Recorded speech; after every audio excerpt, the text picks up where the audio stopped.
তুমুল ছাত্র আন্দোলনের মুখে সরকারের ভিত যে অনেকখানি বড়বড় হয়ে উঠেছে এবং খোদ প্রধানমন্ত্রী ক্ষমতা হারানোর ভয়ে যে ভয়ঙ্কর এক আতঙ্কের মধ্যে রয়েছেন তা স্পষ্ট হয়ে উঠেছে বুধবার সন্ধ্যায় জাতির উদ্দেশ্যে দেওয়া তার ভাষণের মধ্য দিয়ে।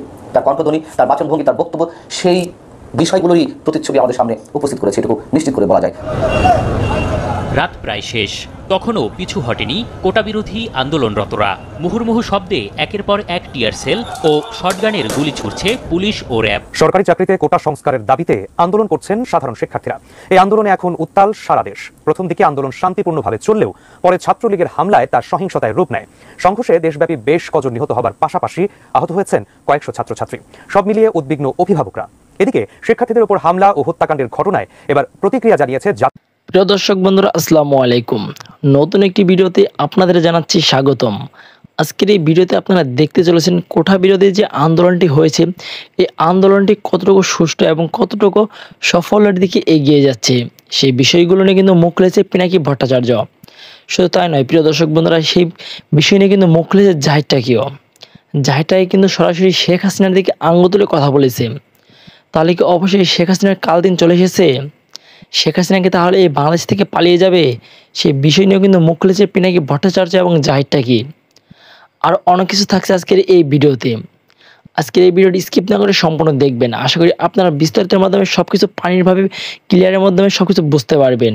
প্রিয় দর্শক বন্ধুরা, বেশি কথা বলবো না, সরাসরি আপনাদের বিস্তারিত ভিডিওতে নিয়ে যাব। বিস্তারিত ভিডিওটি দেখার আগে কে কোথা থেকে এই ভিডিওটি দেখছেন অবশ্যই কমেন্ট বক্সে বলে যাবেন। প্রিয় দর্শক বন্ধুরা, এই ভিডিওতে একটি লাইক দিয়ে চলুন আমরা ধারাবাহিকভাবে সেই বিস্তারিত ভিডিওগুলো একের পর এক দেখে আসি। ওয়ালাইকুম। তুমুল ছাত্র আন্দোলনের মুখে সরকারের ভিত যে অনেকখানি বড়বড় হয়ে উঠেছে এবং খোদ প্রধানমন্ত্রী ক্ষমতা হারানোর ভয়ে যে ভয়ঙ্কর এক আতঙ্কের মধ্যে রয়েছেন তা স্পষ্ট হয়ে উঠেছে বুধবার সন্ধ্যায় জাতির উদ্দেশ্যে দেওয়া তার ভাষণের মধ্য দিয়ে।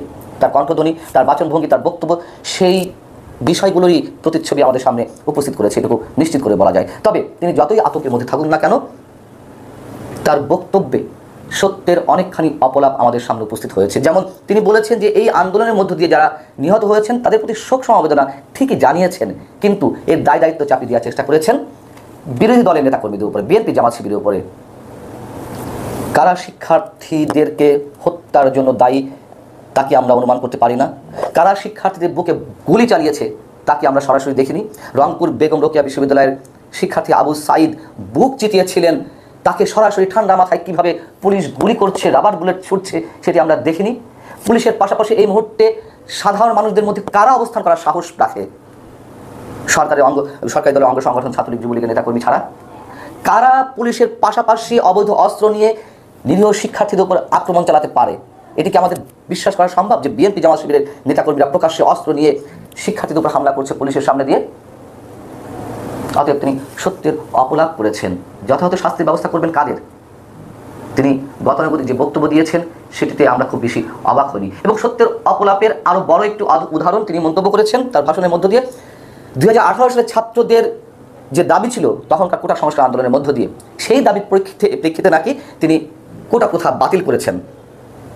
আজকে যেমন ছাত্র আন্দোলন নেমেছে সেটি কোটা বাতিলের দাবিতে নাকি কোটা সংস্কারের দাবিতে? নিশ্চয়ই কোটা সংস্কারের দাবিতে। এবং নিশ্চিতভাবে তাদের এই সংস্কারমূলক যে দাবি তার মধ্যে স্পেসিফিক্যালি মুক্তিযোদ্ধা কোটার কথা কখনো সেভাবে বলা হয়নি যে মুক্তিযুদ্ধ করা থাকবে না। ঠিক একইভাবে 2018 সালে তাদের যে দাবি ছিল সেটিও ছিল কোটা সংস্কারের, কিন্তু প্রধানমন্ত্রী বলে ফেলেন যে তাদের দাবির প্রেক্ষিতে তিনি কোটা বাতিল করেছেন। তিনি তার জিদ থেকে এই কোটা সম্পূর্ণভাবে তুলে দিয়েছিলেন, সে কথা তিনি বলতে পারলেন না, সে কথা তিনি স্বীকার করবেন না নিশ্চয়ই কোনোভাবে। এবং তিনি যথারীতি যে বক্তব্য দিয়েছেন, এই আন্দোলনকে সহিংস করে তোলা হয়েছে কারণ বিএনপি জামাত শিবিরের নেতাকর্মীরা এই আন্দোলনের মধ্যে ঢুকে পড়েছে। এই আন্দোলন সহিংস করলো কারা সেটিও তো আমরা জানি। ছাত্রদের যে শান্তিপূর্ণ আন্দোলন, বড়জোর রাস্তা অবরোধ, রেলপথ অবরোধ এর মধ্যেই সীমাবদ্ধ ছিল। এর বাইরে কি তারা কোনো সহিংসতা ঘটিয়েছে? নিশ্চয়ই সহিংসতা ঘটায়নি। প্রধানমন্ত্রী নিজের বক্তব্যের মধ্য দিয়ে ছাত্ররা উত্তেজিত হয়ে উঠেছে এবং পুলিশি আক্রমণ, ছাত্রলীগের নেতাকর্মীদের আক্রমণ আমরা দেখেছি দফায় দফায়। সত্যের অপলাপ এগুলো ছাড়া আর কি? এবং প্রধানমন্ত্রী যে দাবিটি করেছেন বা সরকার দলের পক্ষ থেকে করা হচ্ছে, বিএনপি জামাত শিবিরের নেতারা এই আন্দোলনের মধ্যে জড়িয়ে পড়েছে, যে জড়িয়েও থাকে যদি তারা কোটা সরকারি চাকরিতে কোটা সংস্কারের দাবিতে আন্দোলন করছেন সাধারণ শিক্ষার্থীরা। এই আন্দোলনে এখন উত্তাল সারা দেশ। প্রথম দিকে আন্দোলন শান্তিপূর্ণভাবে চললেও পরে ছাত্রলীগের হামলায় তার সহিংসতায় রূপ নেয়। সংঘর্ষে দেশব্যাপী বেশ কজন নিহত হবার পাশাপাশি আহত হয়েছেন কয়েকশো ছাত্রছাত্রী। সব মিলিয়ে উদ্বিগ্ন অভিভাবকরা। এদিকে শিক্ষার্থীদের উপর হামলা ও হত্যাকাণ্ডের ঘটনায় এবার প্রতিক্রিয়া জানিয়েছে জাতিসংঘ। গভীর উদ্বেগ জানিয়ে কি বার্তা দিল তারা, জানাচ্ছেন এসআই রাজ। কোটা ইস্যুতে চলমান আন্দোলনে সাধারণ শিক্ষার্থীদের উপর হামলা এবং সহিংসতার ঘটনায় যুক্তরাষ্ট্র ও অ্যামনেস্টি ইন্টারন্যাশনালের পর এবার প্রতিক্রিয়া জানিয়েছে জাতিসংঘ। প্রতিক্রিয়ায় কোটা আন্দোলনকারীদের প্রতি সমর্থন জানানোর পাশাপাশি সহিংস হামলা থেকে শিক্ষার্থীদের রক্ষার জন্য বাংলাদেশ সরকারের প্রতি আহ্বানও জানিয়েছে সংস্থাটি। শিক্ষার্থীদের উপর হামলা ও উদ্ভূত পরিস্থিতি নিয়ে উদ্বেগ প্রকাশ করে জাতিসংঘ বলছে, মানুষের শান্তিপূর্ণভাবে বিক্ষোভ করার অধিকার আছে এবং সরকারকে সেই অধিকার রক্ষা করতে হবে। মঙ্গলবার জাতিসংঘের নিয়মিত ব্রিফিংয়ে এক সাংবাদিকের প্রশ্নের জবাবে মহাসচিব অ্যান্টনিও গুতেরেসের মুখপাত্র স্টিফেন ডুজারিক এসব মন্তব্য করেন। ব্রিফিংয়ে বাংলাদেশে সরকারি চাকরিতে কোটা সংস্কারের দাবিতে আন্দোলনরত শিক্ষার্থীদের ওপর হামলা, সংঘর্ষ ও হত্যাকাণ্ডের বিষয়ে জানতে চান এক সাংবাদিক। তিনি বলেন, বাংলাদেশে সরকারি চাকরিতে তথাকথিত কোটা পদ্ধতির পরিবর্তে মেধাভিত্তিক নিয়োগ ব্যবস্থার দাবিতে দেশব্যাপী বিক্ষোভ চলছে। সরকারের সহযোগী সংগঠন ছাত্রলীগ নিরাপত্তা বাহিনীকে সঙ্গে নিয়ে আন্দোলনকারীদের ওপর হামলা চালিয়েছে। বিক্ষোভে হামলায় 6 জন শিক্ষার্থী নিহত হয়েছেন। জাতিসংঘের মহাসচিব কি এই পরিস্থিতি সম্পর্কে অবগত আছেন? In Bangladesh, countrywide protests are going on for a merit-based recruiting system instead of so-called quota system in the government civil service. The government's militant group, Chhatra League, along with the security forces, has attacked the protesters. 6 students have been killed in the brutal attack. Is the Secretary General aware of the situations? জবাবে Stephen Dujarric বলেন, হ্যাঁ, আমরা বাংলাদেশে চলমান পরিস্থিতি সম্পর্কে খুব ভালোভাবে অবগত আছি।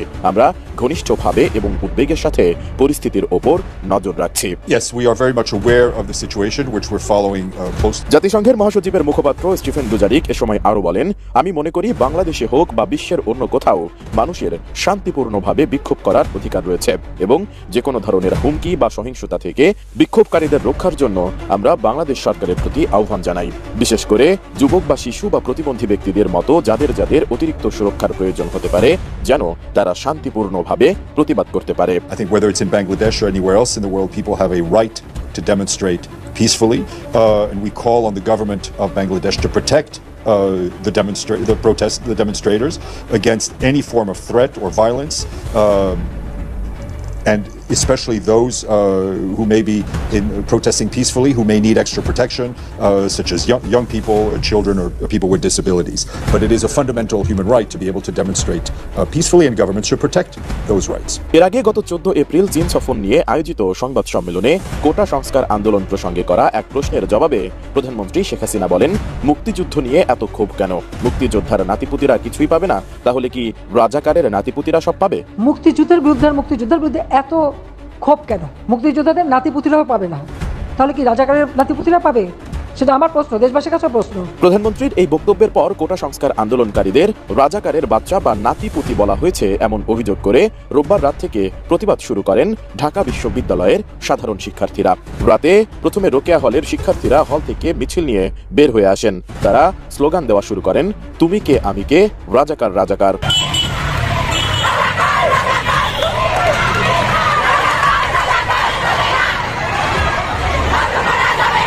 এরপর গত সোমবার দুপুর থেকে আবারও বিক্ষোভ শুরু করেন আন্দোলনকারীরা। সেদিন ঢাকা বিশ্ববিদ্যালয়ে তাদের সঙ্গে সংঘর্ষে জড়ায় ছাত্রলীগ। পরে মঙ্গলবার ঢাকা ও ঢাকার বাইরেও বিভিন্ন স্থানে আন্দোলনকারীদের সঙ্গে ছাত্রলীগ ও আন্দোলনের খুব গুরুত্বপূর্ণ একটা দিন অতিবাহিত হলো গতকাল। এর আগের দিন সারা দেশে তীব্র সংঘর্ষ ছড়িয়ে পড়েছিল।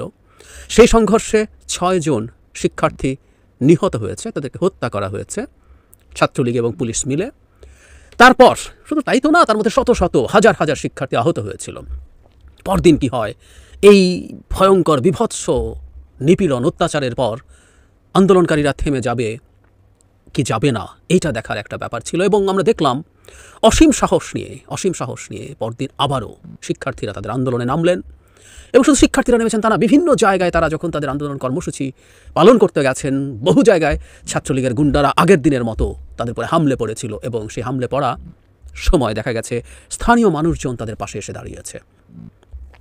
গতকালও বিভিন্ন জায়গায় সংঘর্ষ হয়েছে। ঢাকা ইউনিভার্সিটিতে ভয়ঙ্কর রকম আক্রমণ হয়েছে ছাত্রছাত্রীদের ওপরে, এছাড়া আরও অন্যান্য জায়গায় পরে রাতের দিকে শনির আখড়ায় এলাকার জনতার সাথে পুলিশের সংঘর্ষ বেঁধে গিয়েছিল, কারণ ওখানেও তারা তাদের দাবি জানাতে গিয়েছিল। ওখানে আমি সর্বশেষ যেটা জেনেছি সেখানে একজন নিহত হওয়ার খবর দেখা গেছে, টোল প্লাজা পুড়িয়ে দেওয়া হয়েছে, এরকম নানান ঘটনা হচ্ছে। মানে খুব সাধারণ একটা কোটা সংস্কারের বিষয়কে নিয়ে সরকার জাস্ট তার একগুঁয়েমি দেখাতে দেখাতে ওই জায়গায় নিয়ে এসে ঠেকিয়েছে এবং পরিকল্পিতভাবে একটা এনার্কি তৈরি করেছে। পরিকল্পিতভাবে তার বল প্রয়োগের সক্ষমতা দেখাতে চায়, দেখাবে, এই পণ করেছে সরকার ধারণা করি। গতকাল আরও সিগনিফিক্যান্ট বেশ কিছু ঘটনা ঘটেছে। সেটা হলো যে গায়েবে জানাজা ছিল, সেখানে বিএনপি গেছে, বিএনপি বিভিন্ন জায়গায় তাদের কর্মসূচি পালন করতে গেছে, সেখানে পুলিশের সাথে সংঘর্ষ হয়েছে, গ্রেফতার হয়েছে। আজ সারা দেশে সর্বাত্মক শাটডাউন, কমপ্লিট শাটডাউন বলছেন যারা আন্দোলন করছেন তারা, সেটায় বিএনপি সমর্থন দিয়েছে। আমি আরেকটা সমর্থনকে একটু আলাদা করে উল্লেখ করতে চাই, হেফাজতে ইসলামী এটাতে সমর্থন দিয়েছে, তারা মাঠে থাকবে বলে তাদের সিদ্ধান্ত জানিয়েছে।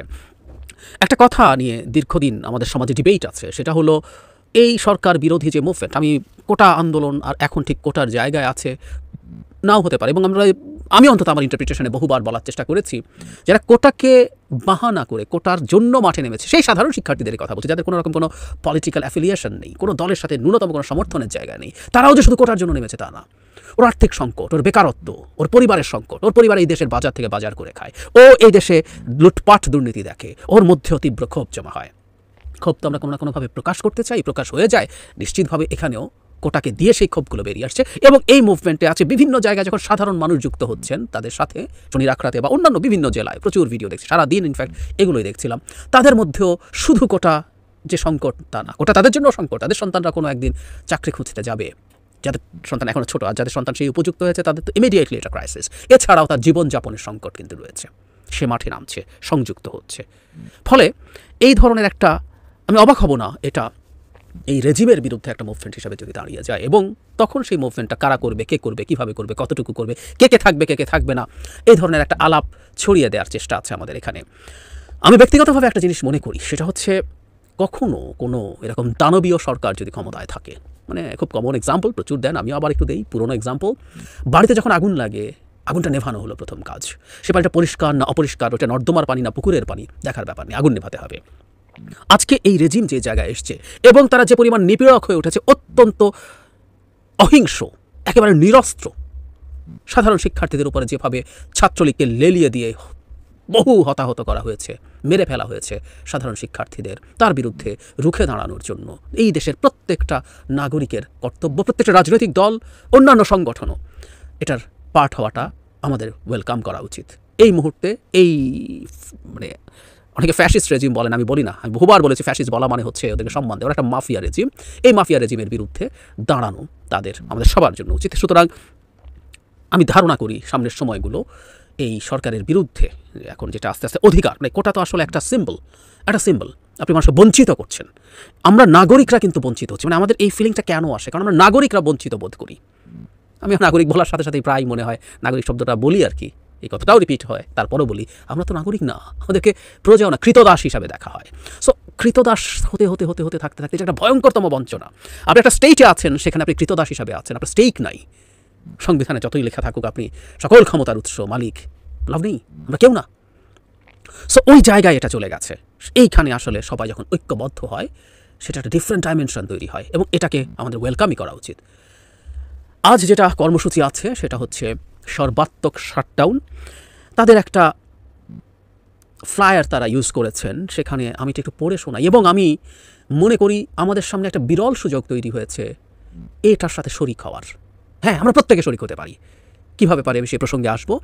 শিক্ষার্থীরা যা বলছেন, বৈষম্য বিরোধী ছাত্র আন্দোলন, শিক্ষার্থীদের শান্তিপূর্ণ আন্দোলনের উপরে পুলিশ, বিজিবি, র্যাব, সোয়াটের ন্যাক্কারজনক হামলা, খুনের প্রতিবাদ, খুনিদের বিচার, সন্ত্রাসমুক্ত ক্যাম্পাস নিশ্চিত ও এক দফা দাবিতে আগামীকাল 18ই জুলাই সারা দেশে কমপ্লিট শাটডাউন ঘোষণা করছি। শুধুমাত্র হাসপাতাল ও জরুরি সেবা ব্যতীত কোনো প্রতিষ্ঠানের দরজা খুলবে না, অ্যাম্বুলেন্স ব্যতীত সড়কে কোনো গাড়ি চলবে না। সারা দেশের প্রতিটি স্কুল, কলেজ, বিশ্ববিদ্যালয়, প্রাইভেট বিশ্ববিদ্যালয়, মাদ্রাসা শিক্ষার্থীদের আহ্বান জানাচ্ছি আগামীকালের কর্মসূচি সফল করুন। আমাদের অভিভাবকদের বলছি, আমরা আপনাদেরই সন্তান, আমাদের পাশে দাঁড়ান, রক্ষা করুন। এই লড়াইটা শুধু ছাত্রদের না, দলমত নির্বিশেষে এদেশের আপামর জনসাধারণের। কি চমৎকার লিখেছে ওরা। কমপ্লিট শাটডাউন হচ্ছে অ্যাম্বুলেন্স এবং জরুরি যে কোনো ভেহিকল ছাড়া, সব কিছু, কোনো প্রতিষ্ঠানও না খুলতে বলা হচ্ছে। আমরা একটা কাজ করতে পারি প্রত্যেকে, আমরা যারা খুব সাধারণ মানুষ, খুব ছাপোষা মানুষ, আমাদের নানান রকম টেনশন আছে, নানান রকম ভীতি আছে, আমরা সরকারের বিরুদ্ধে রাস্তায় নামবো, ঝুঁকি বোধ করি, সরকারের অবিচারের বিরুদ্ধে, অন্যায়ের বিরুদ্ধে, ইভেন আমার জীবন শেষ হয়ে গেল আমি ঝুঁকি বোধ করি, কারণ আমাকে করে খেতে হয়। আমি এটা করলে কি আমাকে যদি কোথাও দেখা যায়, ফেসবুকে একটা কিছু লিখলে, এটা করলে সেটা করলে আমাকে যদি টার্গেট করে, আমার চাকরিটায় যদি সমস্যা হয়, চাকরিতে যদি প্রমোশন না হয়, একটা চরমতম মাফিয়া সরকারের সঙ্গে এই ঝুঁকিগুলো আছে। রাস্তায় নামলে মার খাবার ভয় আছে। যদিও আমি মনে করি এরপরও আমাদের আসলে এই ফাইট বা লড়াইগুলো করা দরকার আছে। আমরা প্রত্যেকে যারা বলছি, যারা লিখছি, যারা রাস্তায় থাকছি, প্রত্যেকের নানা মাত্রার ঝুঁকি আছে। কিন্তু এই মুভমেন্ট যেটা ডাক দেওয়া হয়েছে কমপ্লিট শাটডাউন, এটা একটা চমৎকার জায়গা যেটার মধ্যে আমরা প্রত্যেকে পার্টিসিপেট করতে পারি। আজ আমরা আমাদের প্রতিষ্ঠানগুলো, আমাদের যদি চাকরি থাকে, আমি একদিন না গেলাম, বিশেষ করে প্রতিষ্ঠান মালিকরা যদি চান তারা তাদের প্রতিষ্ঠানটা বন্ধ রাখতে পারেন, তাতে ওখানে যারা চাকরি করেন তাদের অফিসে আসতে হলো না। আমার যদি কোনো একটা ব্যবসা প্রতিষ্ঠান থাকে, খুব অত্যাবশ্যকীয় জিনিস, আমার ঔষধের দোকান আছে, সেটা বন্ধ না করলাম, মুদির দোকান প্রয়োজন, কত এসেনশিয়াল দোকান আছে, এর বাইরে যদি হয় এই প্রতিষ্ঠানটা আমি একদিন ব্যবসা করলাম না, দরকার হয় ওই দোকানটা আমি একদিন বন্ধ রাখলাম। এই রকম জরুরি বিষয় বাদ দিয়ে আমরা আমাদের এইরকম কিছু, আমার একটা পরিকল্পনা আছে কোনো একটা জায়গায় যাওয়ার, কোনো একটা কিছু কেনার, আমি আজকে সেটা করলাম না, আমি আমাকে নিজকে রেস্ট্রিক্ট করে ঘরে থাকার চিন্তা করলাম, চেষ্টা করলাম। এইভাবে না, আমাকে খুব ভিজিবল কোনো কিছু না করতে হলেও আমি এই লড়াইটার খুব ছোট মনে হতে পারে একটা অংশ হতে পারি, এবং এটা গৌরবের জায়গা। এই গৌরবটা আমরা অর্জন করার সুযোগ আমাদের সামনে এসে হাজির হয়েছে। আজ হোক কাল হোক, এই আন্দোলনটা শেষ পর্যন্ত কোথায় যাবে আমরা জানি না, কিন্তু এই স্বৈরাচারের পতন হতেই হবে। আর সব সরিয়ে রাখি, সরকারের পতনের আন্দোলন কি আন্দোলন সেটা না, যে বিভৎস অন্যায় হয়েছে আমাদের শিক্ষার্থীদের ওপরে, অত্যন্ত কম বয়স্ক, আর্লি 20s, মিড 20s লোকজন, খুব বেশি বয়স তোদের না, তাদের বিরুদ্ধে যে ন্যাক্কারজনক হামলা চালানো হয়েছে, ঘোষণা দিয়ে, ছাত্রলীগকে লেলিয়ে দিয়ে দলের পক্ষ থেকে দলের সাধারণ সম্পাদক প্রকাশ্যে ঘোষণা দিয়েছিলেন, এটার জন্য তো আমরা প্রতিবাদ করতে পারি। এই বিভৎস একটা রেজিমের বিরুদ্ধে আমাদের প্রতিবাদটা আমরা রেজিস্টার করতে পারি। অনেকেই আমরা এখন কথা বলছি, আমি দেখছি যারা কখনো তেমন একটা কথা বলেন না, বিশেষ করে আমাদের সবিজের মানুষজন, তারাও কথা বলছেন, ফাইন। আর আমরা যারা একটু ছাপোষা মানুষ আছি, আমার বেরোনো, আমার না যাওয়া, আমার প্রতিষ্ঠান বন্ধ রাখা, এই পার্টিসিপেশনটাও একত্র হলে কিন্তু অনেক কিছু হয়ে যায়। সারা দেশে এই কাজটা যদি আমরা করি, যে ডাকটা দেওয়া হয়েছে, এই ডাকটা চমৎকারভাবে সফল হতে পারে, খুব চমৎকারভাবে সফল হতে পারে, এবং এই গৌরবের অংশ আমরা হতে পারি নিশ্চিতভাবে। আমি বিশ্বাস করি, আমি আশা করি এই একটা জায়গায় অন্তত আমরা পার্টিসিপেট করব। এছাড়া আর যেখানে যেখানে সম্ভব সরকারের এসব আচরণের প্রতিবাদ করার সুযোগ হয়, সেটার প্রতিবাদ আমরা যেন জারি রাখি তার সামর্থ্য অনুযায়ী। একটা লড়াই করতেই হয়, কিছুই করার নেই। এই লড়াইটা এখন আমাদের সামনে এসে হাজির হয়েছে, ঝুঁকি আছে, এসব রেজিমের বিরুদ্ধে ফাইট করা তো ঝুঁকিপূর্ণ বটেই, কিন্তু এই ঝুঁকিটা নিতে তো হবেই আমাদের একটা বেটার ভবিষ্যতের জন্য। আমি প্রায় বলি, আওয়ামী লীগের এই রেজিমের পতন হওয়া উচিত আওয়ামী লীগের স্বার্থেও, যদি আওয়ামী লীগ বলে কিছু থেকে থাকে। আমার একটা হাইপোথেসিস আছে, 18 সালের নির্বাচনের রাতের বেলা সিলমের আওয়ামী লীগের মৃত্যু ঘটে গেছে। আওয়ামী লীগ যতদিন এভাবে ক্ষমতায় থাকবে, এই দলটা নিশ্চিহ্ন হয়ে যাওয়ার সম্ভাবনা তত বাড়বে। তাই তারা বুঝতে পারছেন আওয়ামী লীগের যদি পতন আজ হয়, এটা দল হিসাবে আওয়ামী লীগের জন্য ভালোই হবে। বহুদিন তারা হয়তো ক্ষমতায় আসবে না, কিন্তু তাদের ফাইট ব্যাক করার সুযোগ ধীরে ধীরে থাকবে। এটা যতদিন যায় এটা তাদের জন্য ক্ষতি। আজ তারা বুঝতে পারছে না, কোনো একদিন অনিবার্যভাবে সেটাও তারা বুঝবে। প্রিয় দেশবাসী, শুরু থেকে শেষ পর্যন্ত যারা এই ভিডিওটি দেখেছেন সকলকে জানাই অসংখ্য ধন্যবাদ। যারা এরকম নিউজ ভিডিও পেতে পছন্দ করেন তারা অবশ্যই এই চ্যানেলটি সাবস্ক্রাইব করে পাশে থাকা বেল আইকনটি বাজিয়ে দিবেন। যারা এখন এই ভিডিওটি শেয়ার করেননি, এই ভিডিওটি দ্রুত শেয়ার করে সকলকে দেখার সুযোগ করে দিন। আজকের মতন এই পর্যন্ত, দেখা হচ্ছে পরবর্তী কোনো ভিডিও নিয়ে ইনশাল্লাহ।